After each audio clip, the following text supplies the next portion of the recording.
We often think of the future as something that just happens to us. But what if it wasn't? What if you could actually build it piece by piece? Well, that's exactly what we're diving into today. We're talking about the architecture of strategic foresight. Think of it as a blueprint for designing your own future. So let me ask you a question, and I want you to be honest with yourself.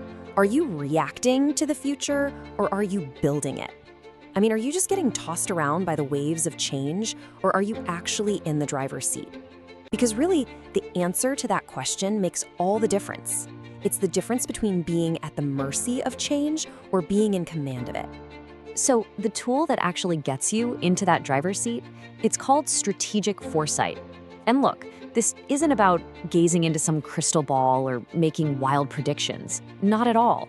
It's a structured, disciplined way of thinking that helps us move from just, guessing what might happen to really truly understanding and preparing for it.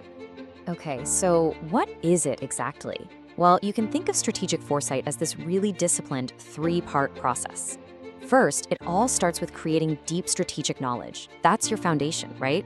Then, you use that knowledge to make some pretty educated predictions about the key players, the people, the groups that can impact your plans. And finally, and this part is absolutely crucial, you prepare for the worst-case scenarios. It's a whole system designed to help you shape your future, not just sit back and accept whatever comes. All right, let's break that down. First step, building that strategic knowledge. Think about it. Every great structure needs a solid foundation, and it's no different here. Before you can even think about looking forward, you've got to have a crystal clear picture of where you are right now. So how do you actually build this foundation? It's pretty much a three-step process. Step 1, you identify your strategic intelligence. That's just a fancy way of saying, what do you know about the world around you? Your market, your competitors, what new trends are popping up. Then step 2 is assessing your strategic capability. This is about looking inward. What are your unique strengths? What resources do you have? What can you actually do?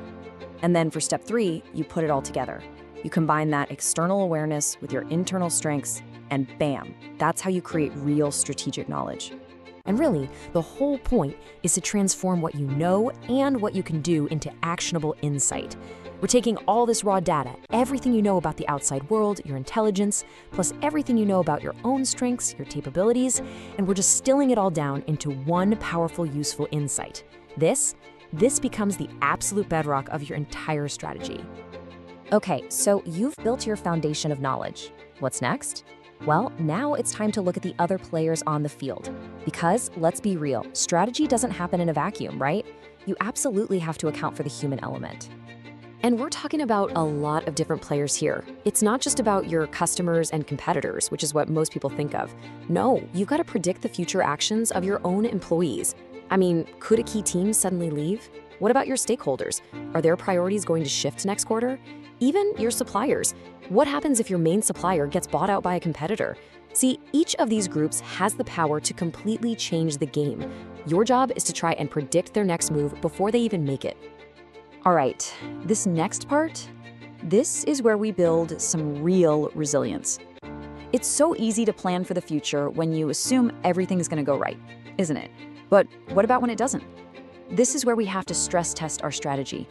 And we do that by deliberately, and I mean deliberately, imagining the absolute worst. So you have your expected scenario. Yeah, that one's comfortable, it's predictable, it feels safe. But then you've got the worst case scenario. This is a future with maximum disruption. This is where all your biggest vulnerabilities get exposed. Now, confronting this kind of chaos, it isn't about being pessimistic. It's actually one of the most powerful strategic exercises you can possibly do. It's how you build real strength. And this really brings us to the most important point.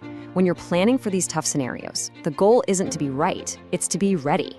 It's not about perfectly predicting the future. It's about building the flexibility, having the resources, and developing the mindset to handle whatever comes your way, whether you expected it or not.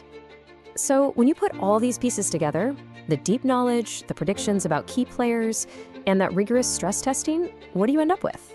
You get a powerful, durable, strategic advantage. You get the power that comes from being truly prepared. And what this all means for you is a fundamental shift in how you operate. You go from just reacting to things to being proactive. You build resilience against the kinds of shocks that would totally cripple other people.